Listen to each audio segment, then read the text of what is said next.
Hola, grabo este video para los estudiantes y las estudiantes y docentes del Instituto Superior de Formación Docente de Santa Rosa, de la Escuela Normal, a pedido de Lorena Fornerón. Les pido disculpas porque no pude participar de modo sincrónico en una charla con ustedes, pero la verdad que mis compromisos en este momento son muchos y como pasa con la mayor parte de los equipos docentes de todo el país y de otros lugares del mundo, estamos sobrepasados de tareas. Entonces le propuse a Lorena que me enviaran un par de preguntas para conversar y les grababa un video y ese par de preguntas se transformaron en 21 preguntas de las más variadas que implicarían un seminario de todo el año. Entonces, lo que hice fue tratar de agrupar esas preguntas como para dar algunas respuestas que posiblemente después puedan profundizar mucho más en el aula con sus docentes o a través de formatos virtuales, pero sí al menos querría dar algunas opiniones y ofrecer algunas reflexiones sobre las preocupaciones más importantes que plantean las preguntas. Primer grupito de preguntas: ¿por qué cree que el tratamiento de las ciencias sociales es escaso en la primaria? ¿Y por qué hay tantos problemas para llevar al aula los diseños curriculares y los NAP para hacer los recortes y se usan estrategias tradicionales como la guía de preguntas? Eh, este grupo de preguntas me parece que apuntan a cómo entendemos la enseñanza usual de las ciencias sociales en las escuelas. Y siempre a mí me gusta aclarar que uno no domina lo que pasa en todas las escuelas. Entonces, cualquier juicio de valor acerca de que en las escuelas ocurre tal cosa o tal otra, suele ser bastante injusto con un montón de colegas que quizás están experimentando otras estrategias, otros enfoques y que están desarrollando propuestas muy interesantes en el aula. A veces nos pasa a quienes trabajamos en didáctica que utilizamos las prácticas de enseñanza como punching ball, como algo sobre lo cual establecer nuestras críticas para poder desde ahí plantear, no habría que hacer eso, sí, no habría que hacer esto otro. Pero me importa recuperar que también las buenas prácticas nos ofrecen herramientas para la reflexión didáctica. Y entonces yo creo que, en términos generales, mi aproximación a cómo es la enseñanza usual de las ciencias sociales es básicamente porque a mis estudiantes de profesorado o de la universidad de los últimos años, siempre les pregunto cómo han sido sus aprendizajes escolares de las ciencias sociales. Les pido en el primer encuentro que escriban lo que recuerdan haber aprendido en el nivel inicial, en la primaria, en la secundaria. Y a partir de esas reflexiones, de esa memoria, podemos producir reflexiones y lo que encuentro es que en muchos casos la enseñanza de las ciencias sociales se mantiene bastante estable a lo largo de muchas décadas y que no cambia demasiado y que está muy centrada en un formato que tiene peso en toda América, pero que particularmente tiene peso en Argentina, que es el formato de las efemérides, y que expresa en ese formato también un propósito fuerte que es el propósito identitario. Cuando se organizó el sistema educativo de nuestro país y los sistemas educativos americanos en general, del sur y del norte de América, el foco principal de quienes diseñaron el sistema educativo era generar las condiciones de una identidad colectiva, una identidad nacional que estuviera por encima de las identidades locales, es decir, de cada una de las regiones del país, que en muchos casos, como en el nuestro, venía de una larga serie de guerras civiles, con lo cual las identidades locales estaban exacerbadas.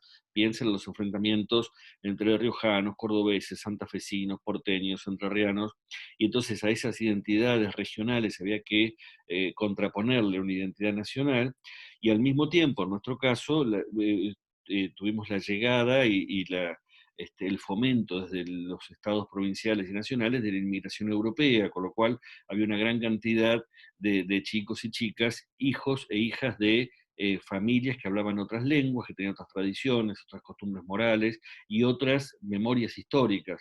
Entonces, en esa enorme diversidad, la estrategia que adoptó el sistema educativo fue establecer una identidad nacional, sobre todo utilizando como herramienta la lengua y tapando otras lenguas como eran las diferentes lenguas que tenían los inmigrantes, no solo las lenguas de cada nación, sino todos los dialectos regionales, gallego, catalán, piamontés, siciliano, etcétera, y en contra también de todas las lenguas de pueblos originarios, quechua, aymara, guaraní, el idioma mapuche. Entonces, la lengua y la enseñanza de una historia y de una geografía que apuntaran a la idea de que somos una nación, siempre lo fuimos, siempre lo seremos, y que la pertenencia a esa nación conlleva ciertas actitudes de respeto y ciertas conductas, ciertos hábitos de integración a la sociedad.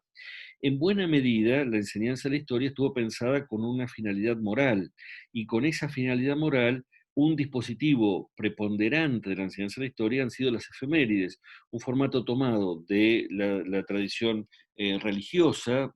Todo ciclo litúrgico tiene sus efemérides, sus fiestas, en las cuales se recrea un relato de una verdad revelada, ¿no? En el cristianismo, en el judaísmo, en el islam.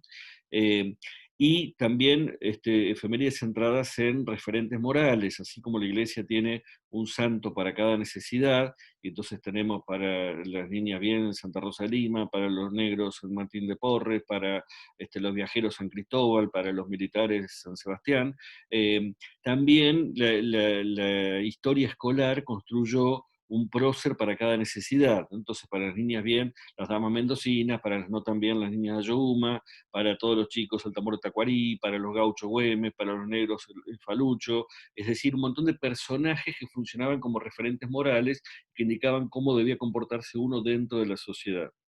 Eso, que es una construcción de las primeras décadas del siglo XX, no del origen del sistema educativo, sino unas pocas décadas después, cuando la identidad nacional era un tema fuerte de la agenda política de las élites gobernantes, perdura entre nosotros con una vigencia enorme. Entonces, cuando uno pregunta qué recuerda un chico de 20, 20 y pico de años de sus aprendizajes escolares de ciencias sociales, el lugar más relevante lo ocupan las efemérides. Y también, con respecto a esta segunda pregunta, cuando uno mira qué peso tienen las efemérides en las propuestas curriculares, en los diseños curriculares y en los NAP, la presencia es mínima. Yo diría que como mucho podríamos encontrar un 5% de los diseños curriculares referidos a efemérides.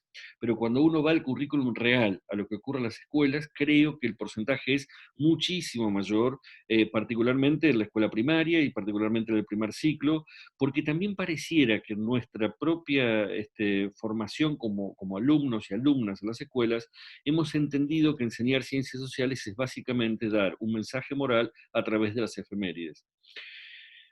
Hay algunos colegas a quienes respeto mucho que plantean que lo que habría que hacer es enriquecer y mejorar las efemérides para mejorar la enseñanza de las ciencias sociales. En mi caso no tengo esa respuesta, al revés, me parece que hay que diferenciarlas, que una cosa es que haya fechas de festejo o fechas tristes y que la institución tome posición ante esas fechas, y otra cosa es la enseñanza de las ciencias sociales.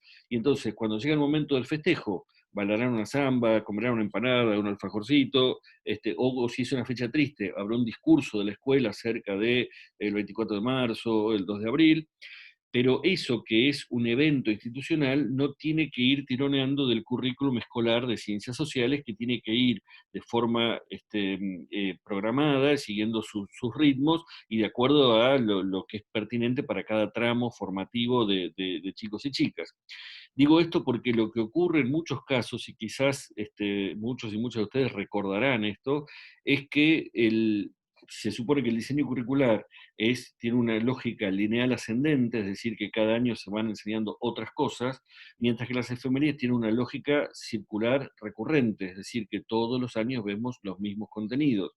Y lo que nos suele ocurrir en ciencias sociales es que quedamos entrampados en esa lógica de repetir todos los años los mismos contenidos con una lógica litúrgica, en lugar de poder entrar en aquellos otros terrenos de nuestra realidad social que no están concernidos a las efemérides, ¿no? Entonces, la segunda mitad del siglo XIX no tiene efemérides, aunque es allí donde se forma el Estado Nacional.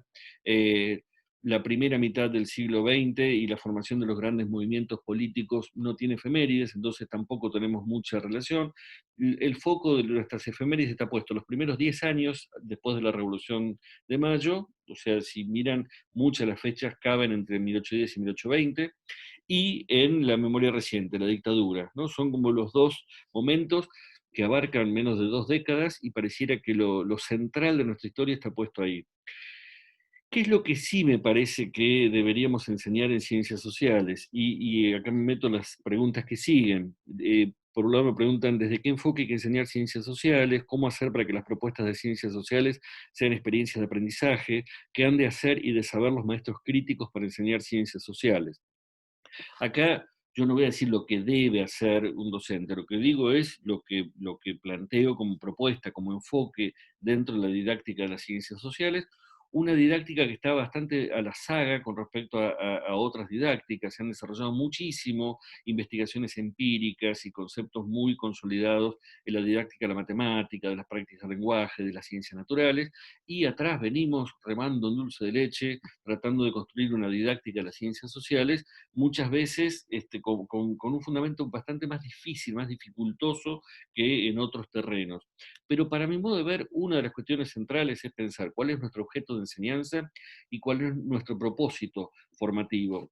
Para mí el objeto de enseñanza es la realidad social, pasada y presente, propia y ajena, cercana y lejana, pero las ciencias sociales se caracterizan por tener como objeto de estudio todas la realidad social y cada una tiene un aspecto particular de la realidad social y una metodología o tradiciones de investigación propias para ese aspecto particular, ¿no? La historia se centra en el pasado, la geografía en los espacios geográficos, los paisajes y los territorios, la sociología, las relaciones sociales, en la organización de las sociedades, la antropología en las cuestiones culturales, la economía en la distribución de los bienes escasos. Entonces, cada una de las disciplinas sociales pone en foco en un aspecto de la realidad social y todas ellas nutren a la escuela en función de un propósito que es ofrecer herramientas que permitan analizar y comprender la realidad social. Entonces, para mí ese es el propósito y creo que ese propósito en muchos casos va a contramano de los propósitos centrados en una finalidad moralizante, de enseñar cómo hay que actuar o cómo hay que establecer ciertos juicios de valor, o de una finalidad identitaria, que uno es de cierto modo y no puede dejar de serlo. Yo creo que en muchos casos ponernos a estudiar las ciencias sociales pueden llevarnos a someter a crítica algunos de los juicios que ha hecho la misma sociedad sobre ciertos aspectos de la realidad social y también puede llevarnos a hacernos preguntas que vayan a contramano de ciertas cuestiones rígidas establecidas en las narraciones de las efemérides. Un ejemplo puntual sobre esto.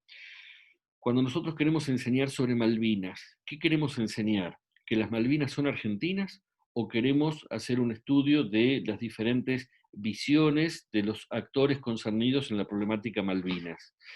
Si yo planteo esta segunda opción, digo, quiero ver qué dicen las diferentes ciencias sociales sobre Malvinas, cuáles son los intereses del Reino Unido, de los isleños, de la Argentina, cuál es la historia de larga duración, de corta duración, etc.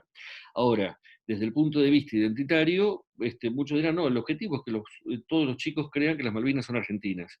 Si ese es el objetivo, quizás no hay que estudiar demasiado, porque hay que dar menos pluralidad de versiones, hay que dar menos información para asegurarnos de que todos crean en esto. Y yo creo que eso, independientemente de mi posición acerca de Malvinas, creo que eso es poner el carro delante del caballo, es decir, tienen que llegar a valorar esto y les voy a dar todos los elementos para que valoren esto y no otra cosa.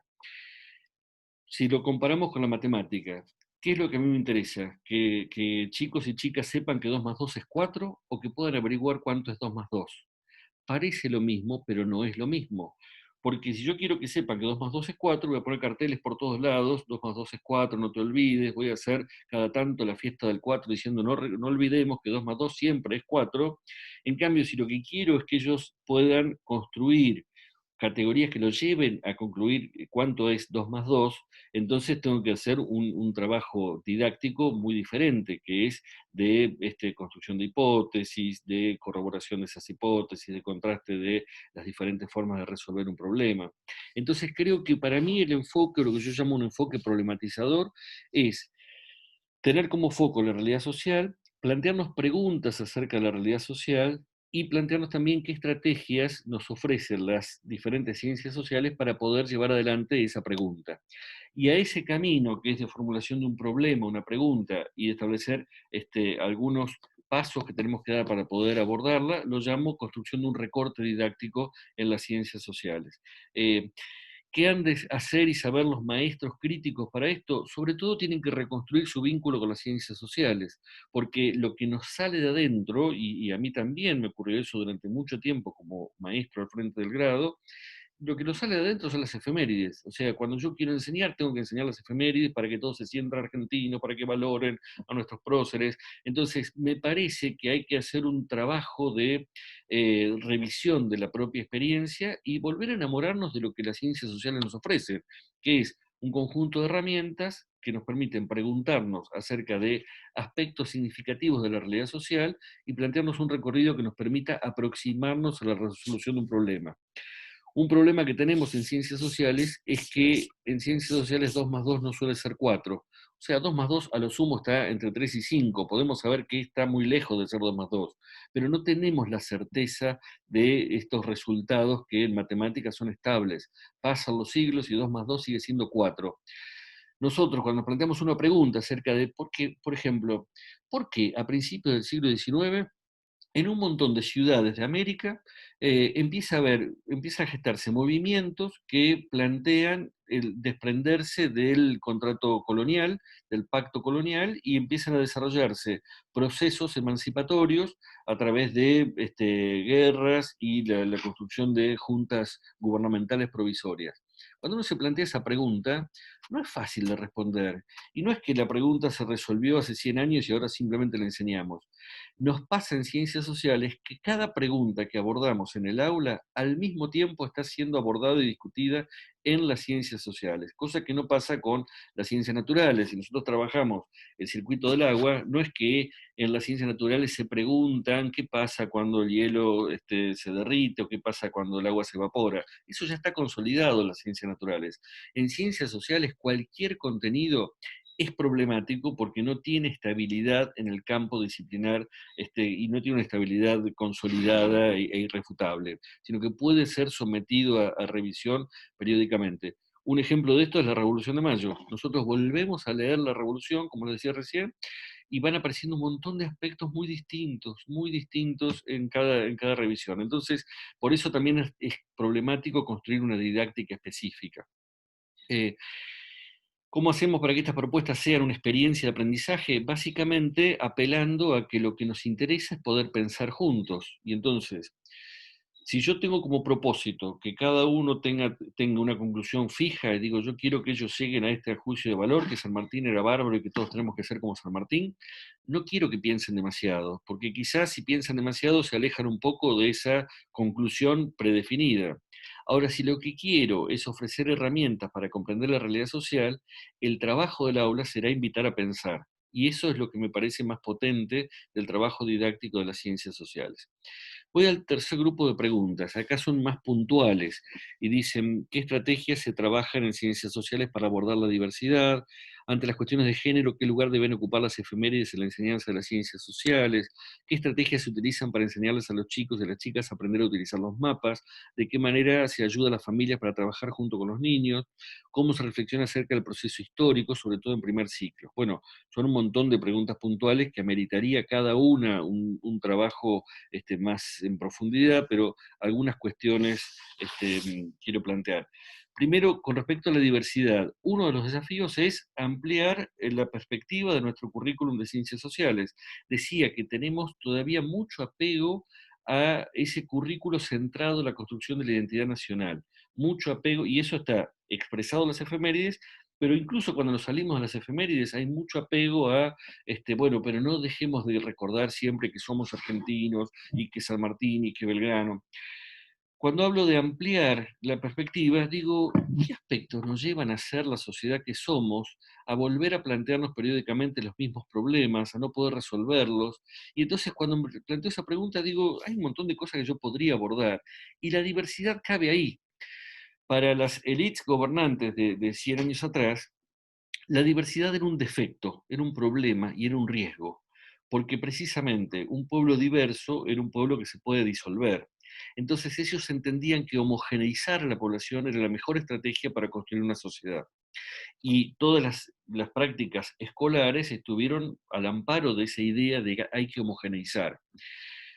Me parece que nosotros hemos incorporado ya hace varias décadas la categoría diversidad, la ponemos en las carteleras, en los discursos, en los diseños curriculares, pero no terminamos de hacernos cargo de lo que significa incorporar la diversidad como criterio. Y una de las cuestiones que implica es pasar de la mera tolerancia de lo diverso, entonces yo tolero la diferencia porque en total soy tan bueno que hasta me puedo permitir que otros sean diferentes, a pensar que la diferencia es lo que nos constituye como seres humanos y que la diversidad nos enriquece como sociedad, que lo mejor que nos puede ocurrir es que seamos diferentes y que podamos articular las diferencias en un proyecto común. Y en esa pregunta también uno puede hacerse preguntas desde las ciencias sociales, ¿no? En ese terreno, que es, por ejemplo, ¿cuál ha sido el lugar de las mujeres, de las disidencias sexuales en la historia de nuestro país y en la organización actual de los espacios y de la sociedad argentina? ¿Qué lugar han tenido las comunidades afroargentinas, los pueblos originarios? Hay preguntas interesantísimas que las ciencias sociales se hacen y se han hecho, pero no terminan de ingresar a la escuela. Doy también un ejemplo en relación con esto. ¿Cuándo aparecen los pueblos originarios en la escuela? En octubre. Si uno llega a una escuela y hay pueblos originarios en una cartelera, no hace falta mirar la agenda, estamos en octubre, porque en octubre hablamos de pueblos originarios. De noviembre hasta septiembre del año que viene ya no hay pueblos originarios.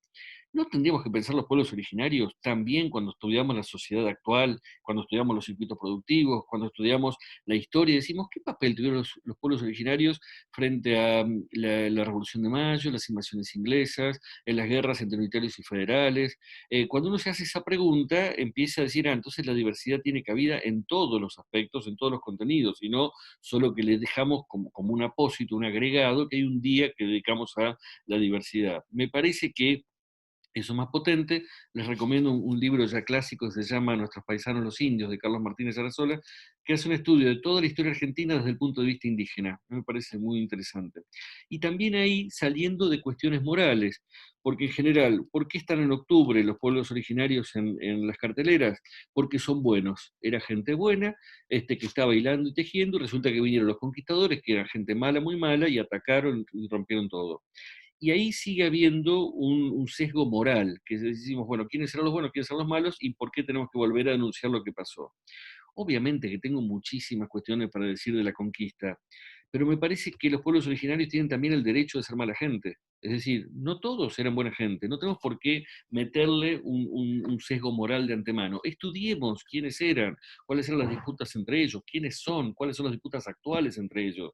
Démosles también el derecho a ser quienes son y no los encerremos en un formato desde el cartel. Bueno, pueblos originarios fueron vencidos, entonces son buenos. Y lo mismo con los pobres, con los afroargentinos, con cualquier sociedad que no, cualquier sector de la sociedad que no haya sido preponderante. Es cierto que, y paso a la siguiente pregunta, entre las cuestiones de género, cuando uno mira las efemérides predominan los varones blancos de la élite, más todavía de Buenos Aires, y que fueron dirigentes, sobre todo vinculados a las guerras de emancipación.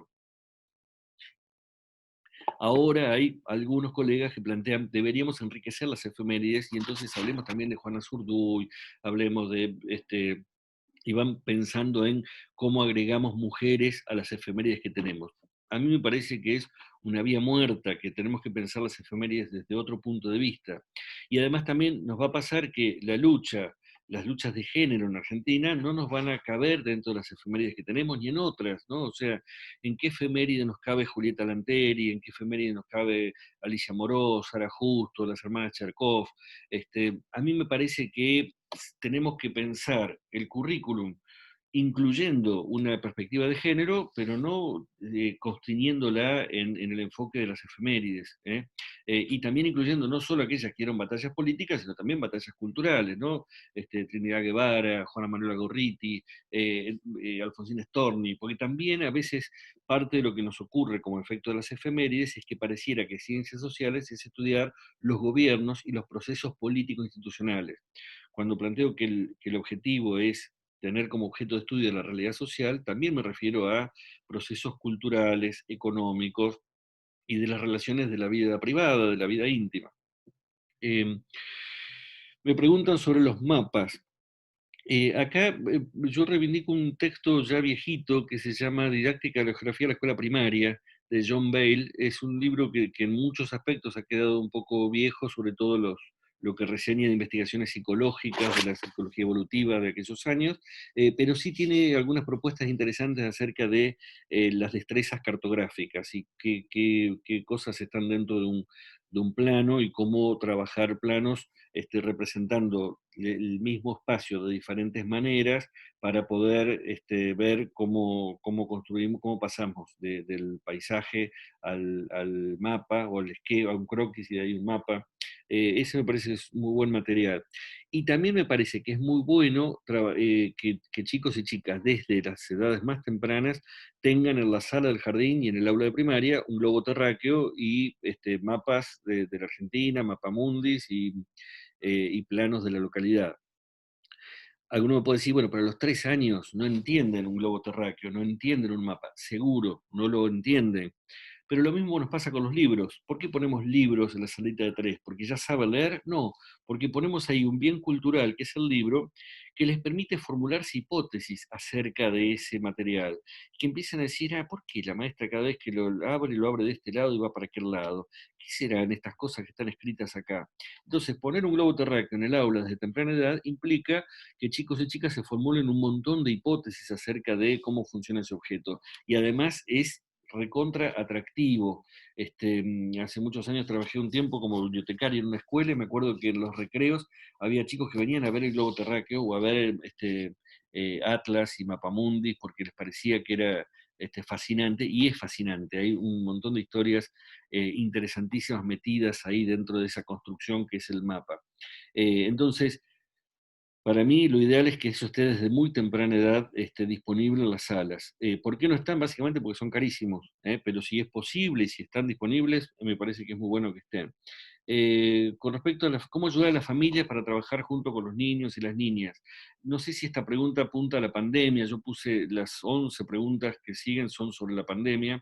Eh, si es por fuera de este tiempo, uno de los temas que tenemos que discutir con las familias es qué enseñamos cuando enseñamos ciencias sociales, porque parte de la razón por la cual perduran las efemérides es porque del otro lado tenemos una comunidad que también atravesó la escolaridad sesgadas por las efemérides, entonces está esperando, yo quiero que le toque ser la dama antigua, pues ya tengo el vestido que usaba la abuela y quiero volver a poner el mismo vestido, y estoy ya quemando los corchos para pintarlo de negrito, porque hay una tradición que excede la escuela que está en las familias.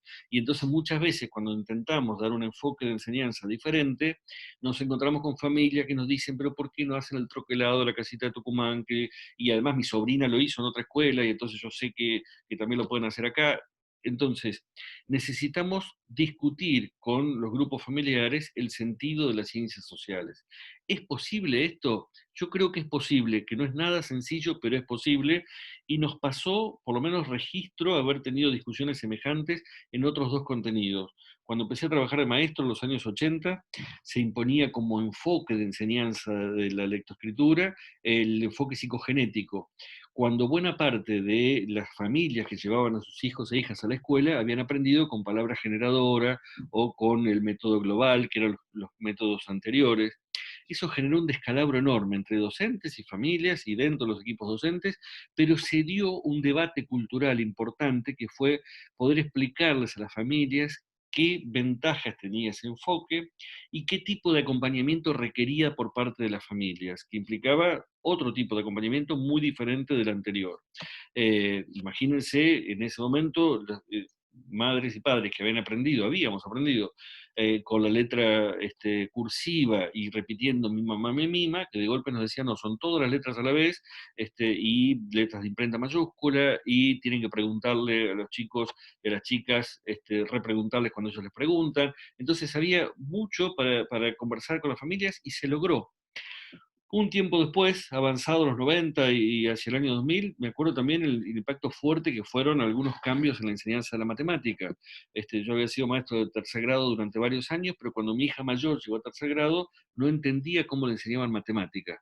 Y no estaba tan alejado de las discusiones matemáticas, pero no entendía.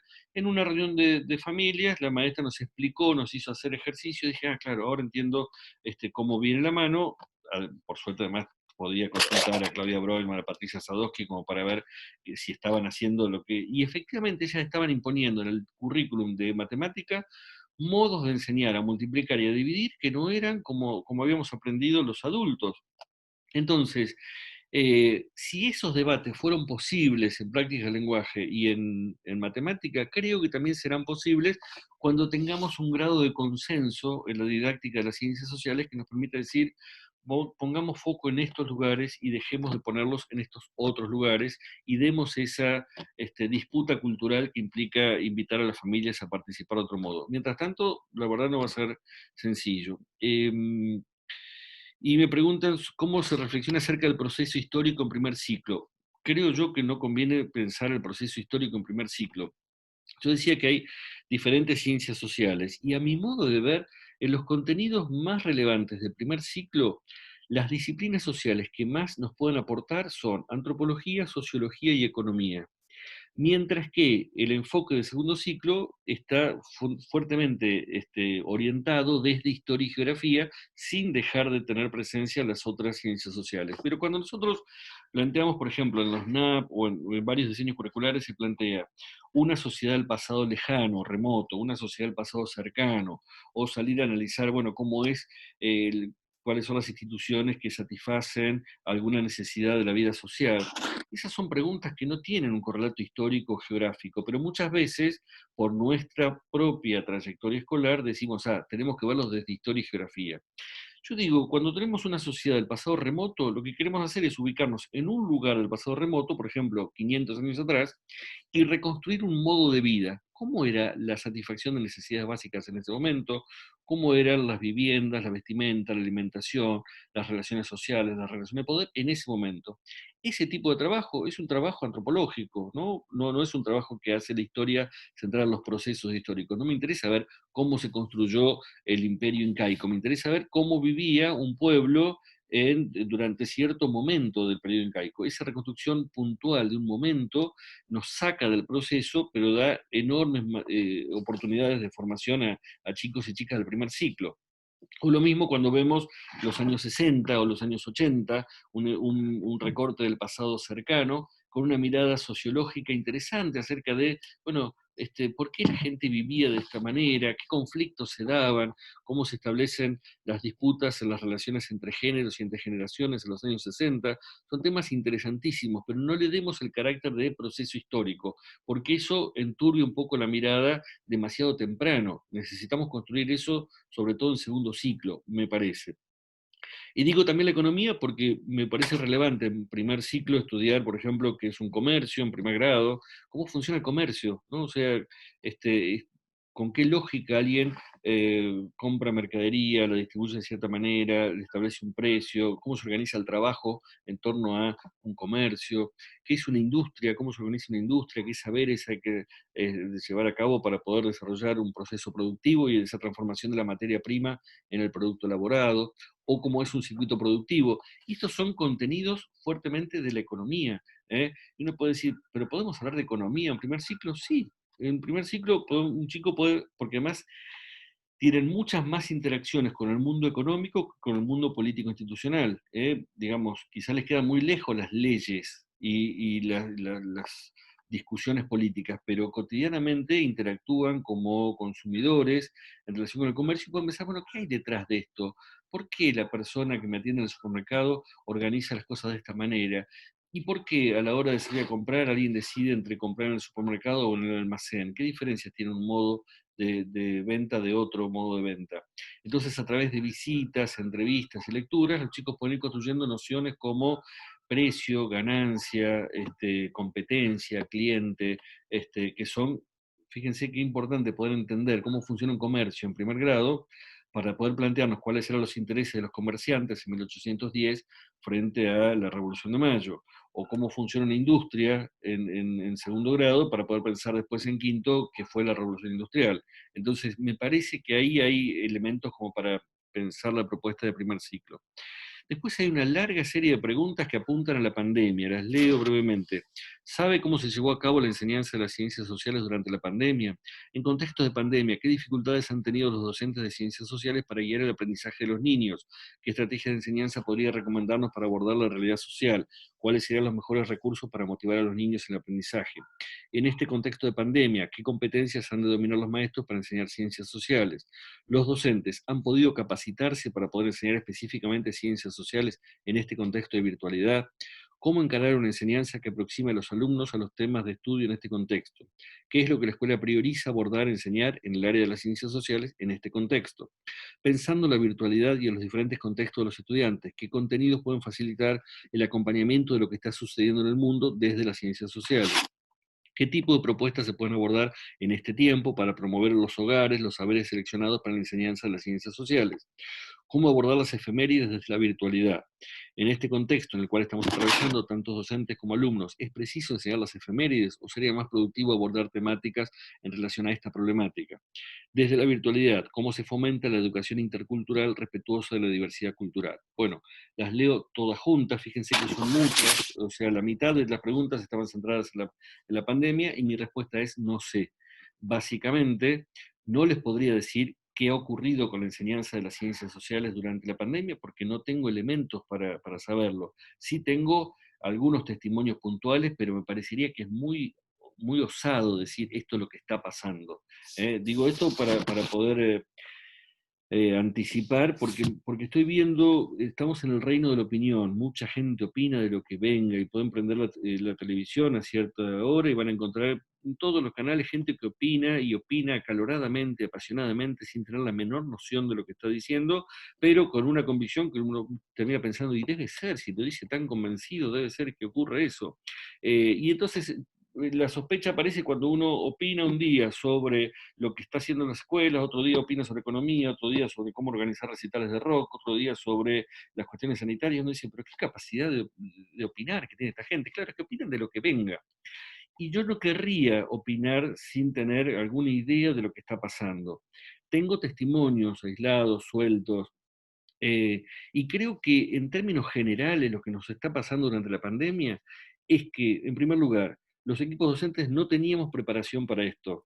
Sí podía haber un montón de gente que tuviera conocimientos tecnológicos o conocimientos de educación a distancia, pero nadie estaba preparado para transformar un sistema educativo de carácter netamente presencial en un proceso formativo de carácter netamente digital a distancia. Entonces, ese pasaje no estaba previsto por nadie, no teníamos formación para eso.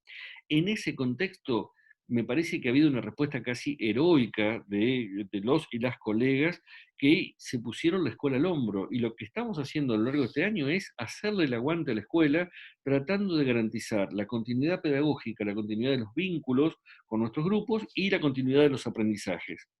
¿Eso es lo mismo que hacíamos cuando estábamos en formato presencial? No. La escuela, creo yo, no cabe en las pantallas. La escuela, con toda su riqueza, no cabe en el intercambio a través del Zoom o del WhatsApp. Me parece que lo que estamos haciendo es sostener lo mejor posible una continuidad que después recuperaremos cuando volvamos a tener una nueva normalidad que quizás contenga elementos de presencialidad y de virtualidad. Pero mientras tanto estamos sosteniendo. En ese sostener, yo creo que muchas de las preguntas que plantean tienen que ver con la didáctica específica de las ciencias sociales y obviamente la didáctica de las ciencias sociales no tiene respuesta sobre eso. Sí creo que algunas de las cosas que mencioné antes pueden ser útiles. Ya mencioné sobre efemérides y me he encontrado con colegas que en la pandemia lo único que les preocupaba era que se mantuviera la promesa de la tal bandera y otros que decían, no, dejemos las efemérides y nos ocupamos de otra cosa. Me he encontrado con colegas que siguieron muy apegados a los mismos contenidos que veían antes y otros que plantearon, no, hablemos algo más de lo que está ocurriendo o aprovechemos para hacer un énfasis particular, un matiz particular, tomando la cuestión de la pandemia como matiz para analizar los contenidos que teníamos para ver. Como nos pasa muchas veces en ciencias sociales, la respuesta práctica está muy atravesada por la disponibilidad de recursos. En este caso, recursos tecnológicos de artefactos. No es lo mismo un docente que tiene una computadora a un docente que se maneja con un celular, y hay celulares y computadoras de diferentes generaciones y calidades, y no es lo mismo si del otro lado tenemos alumnos y alumnas con equipos que les permitan conectarse y con conectividad, que si no tenemos alumnos y alumnas en esas condiciones. Pero además también hay muchos colegas que han buscado material en Internet diciendo, bueno, tengo que ver estos contenidos, ¿qué hay disponible? Y de eso que hay disponible hay de todo un poco. Sobre contenidos que van más allá de las fronteras de nuestro país, hay mucho material producido en España o en México, y entonces veo que circulan unos cuantos videitos, algunos interesantes, otros bastante flojitos de enfoque y de estética, pero que eran los disponibles, y entonces muchos dijeron, bueno, aprovecho y uso un video. También circula mucho paca paca y materiales de samba, etcétera, porque son materiales que están disponibles y pueden ser útiles en función de los contenidos centrados en efemérides. Yo creo que Samba no fue pensado para la enseñanza y es bastante defectuoso en términos de la enseñanza, pero también es cierto que es muy motivador, muy movilizante. Entonces, para muchos docentes es una herramienta útil, porque dicen, Samba les encanta, entonces le pongo Samba que les encanta, pero de ahí, de que les encante a que tenga un enfoque de enseñanza interesante, creo que hay una distancia. Eh, no abundaría mucho más sobre este tema. Me parece que la virtualidad nos agarró de improviso y con escasas posibilidades de reacción, y en ese contexto la respuesta del sistema educativo ha sido realmente valiosísima.